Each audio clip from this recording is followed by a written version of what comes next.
লঙ্কা premier লিগে কলম্বো স্ট্রাইকার্সে তাসকিনের সুযোগ পাওয়া টাইগার ক্রিকেটের জন্য স্বস্তির। মুস্তাফিজও খেলবেন ডাম্বুলা থান্ডার্সে। যদিও ফ্র্যাঞ্চাইজি লিগের আগে জাতীয় দলের প্রতি দায়িত্ববোধকে গুরুত্ব দিচ্ছেন বিসিবি সভাপতি নাজমুল হাসান পাপন। ভবিষ্যতে ক্রিকেটারদের ফ্র্যাঞ্চাইজি লিগে খেলার অনুমতি দিতে উদার হবে বোর্ড, জানিয়েছেন তিনি।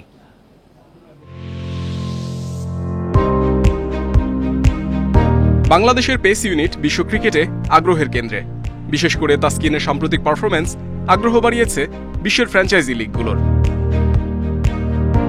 লঙ্কা প্রিমিয়ার লিগে কলম্বো স্ট্রাইকার্স $50,000 কিনেছে ফর্মের তুঙ্গে থাকা টাইগার স্পিড স্টারকে।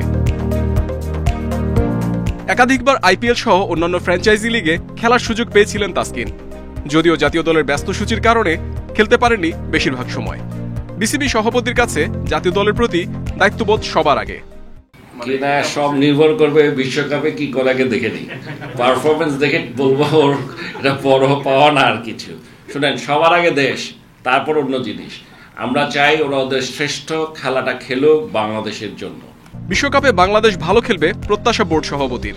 পারফরমেন্স সন্তোষজনক হলে আইপিএল, পিএসএল, এলপিএল এর মতো লিগগুলোতে ক্রিকেটারদের খেলার সুযোগ দেবে বিসিবি।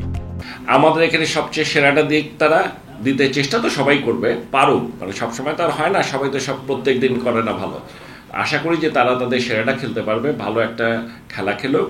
আর তারপর এলপিএল, আইপিএল যা যা আছে ওখানে অন্যদেরকে মানে যত সুযোগ পাবে তত আমাদের জন্য ভালো। আমরা খুশি, তারাও খুশি, আমরাও খুশি, কিন্তু দেশের খেলা বাদ দিয়ে না। তাসকিনের আইপিএল, এলপিএল এ খেলতে না পারার আক্ষেপ দীর্ঘদিনের। টি-20তে পরিণত হতে যে জায়গায় বিসিবির উদারতা জরুরি। Muhammad Nazim, independent news, Dhaka.